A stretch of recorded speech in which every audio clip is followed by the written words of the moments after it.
Kurt Lewin, you might have come across him. If you don't, you can go and Google or Bing him. Uh, Kurt Lewin, Lewin. He talks about this notion of having to unfreeze the current neurology of people in order to create neurological receptivity. So they'll come in with a fairly frozen state, and our job is to prise them open to make them sense that there is some space here that new ideas or new information or a new process can be deployed that can be applied for application towards or drive towards outcome. So how do we get the why frame right?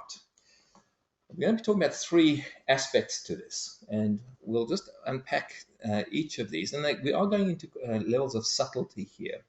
So again, questions if required.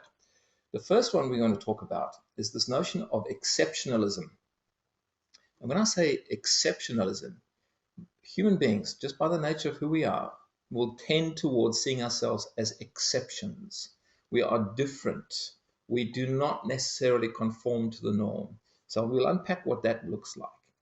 The second is this skill, and it's a really sophisticated skill, powerful when it's used well, and can really consolidate a group effectively. And it's a simple and yet fairly sophisticated approach. It's called mind reading. And when you mind read, when you connect in how someone is thinking, feeling, and even directing their behavior, if you can anticipate and describe it, they feel seen, they feel heard, and they feel recognized. And in Kurt Lewin's world, this is really the conditions that allow for that unfreezing to occur. The third aspect of the why frame is this idea of connecting to value.